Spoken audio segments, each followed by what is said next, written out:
So this is Spec Ops. I really love this class. This is a class that I started with when I started playing Warfighter, and I used it almost exclusively for quite some time. And of course I used it because it reminded me most of playing Rainbow Six Lockdown, because you had the signal scan, which was a lot like the thermal vision from Lockdown. Well, I should say similar, but not actually a lot like it. Anyway, I switched away from it when I was trying to level up all the classes, and then when I came back to it to finally finish up Spec Ops class, for whatever reason, it didn't jive with me. I didn't like it so much anymore. So I stopped liking it, but I was obviously going to have to come back to it at some point to complete all the weapons pins, because I'm the type of person that likes to make sure that I've completed whatever game that I played. So now that I'm back trying to work on the weapons pins for this gun, for whatever reason, I've actually found that I really like the class again. I mean, I really love this class. It's awesome. I don't know what my problem was at the time, but this is a really great class. Hey everybody, this is Meowth. Welcome to episode 4 of Mastering Your Favorite Class. Today we of course tackle Spec Ops. And if you haven't seen episode 1, 2, and 3, feel free to check them out where I cover Point Man Assaulter and Demolitions class. We're making a playlist, so you can go ahead and check that out. We'll leave a link in the description. Anyway, here we go. The first thing that you want to do as Spec Ops class is know the role that you're supposed to fulfill, and then fulfill it by playing the proper way to do so.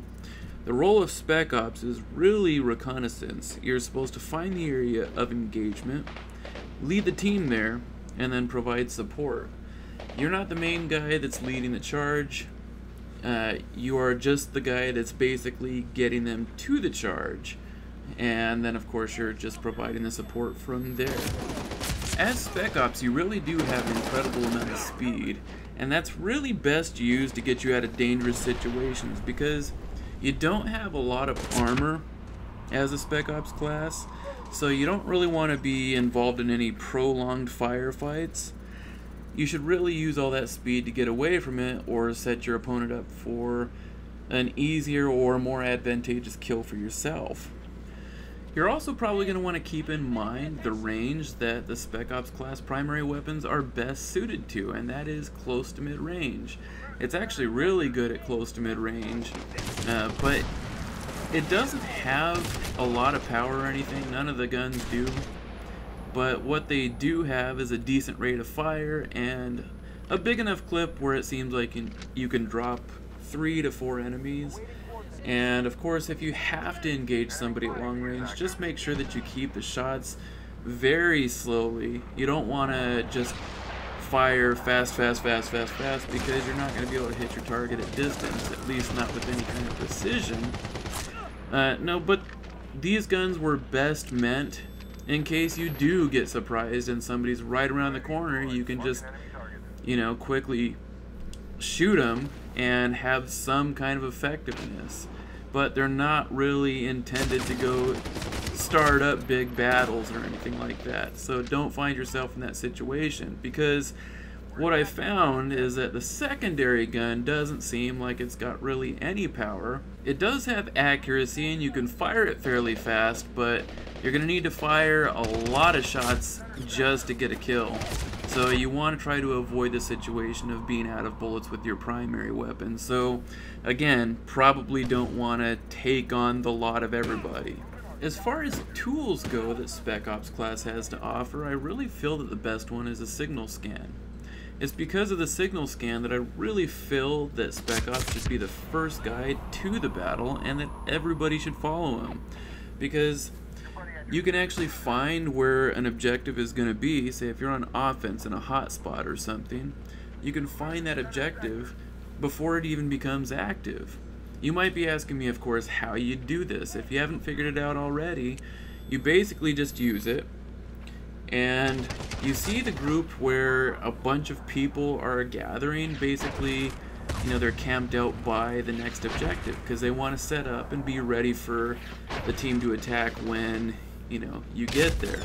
If you actually manage to find this area before it becomes active, you have a much greater chance of catching your enemy off guard, And if you are lucky enough to have your team actually following you and with you to help hold it down, you know, once you get there, you'll actually be able to plant very quickly and take objectives extremely fast. I also like to use a signal scan to watch the objective from afar, where it's, you know, safer for your class. And you can just watch to see if it looks like there's somebody near the objective, or, you know, planning or disarming, something like that. And you can toss in a grenade from safety.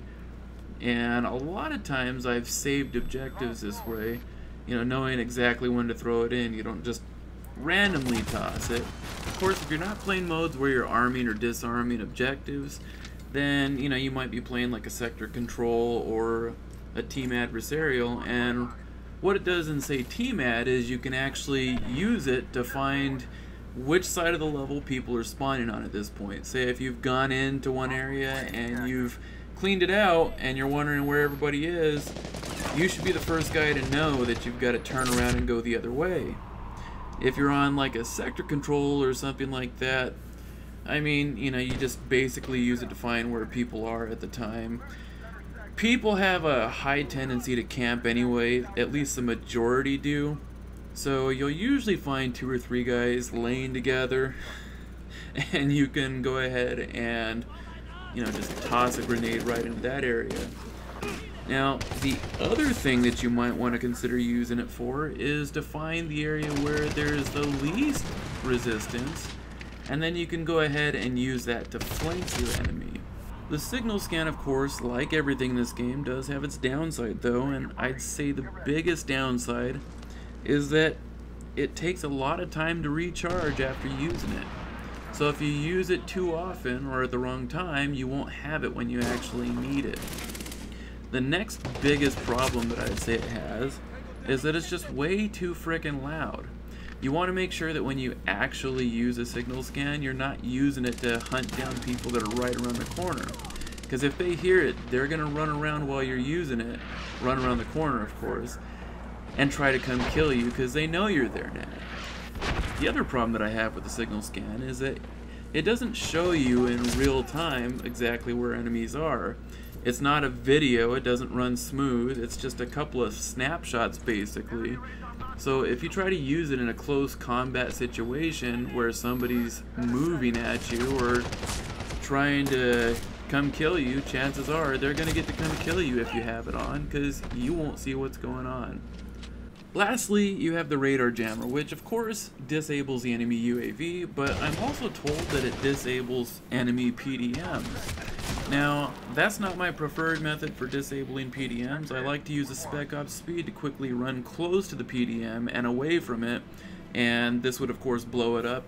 I think that's much more fun. Take it easy, guys.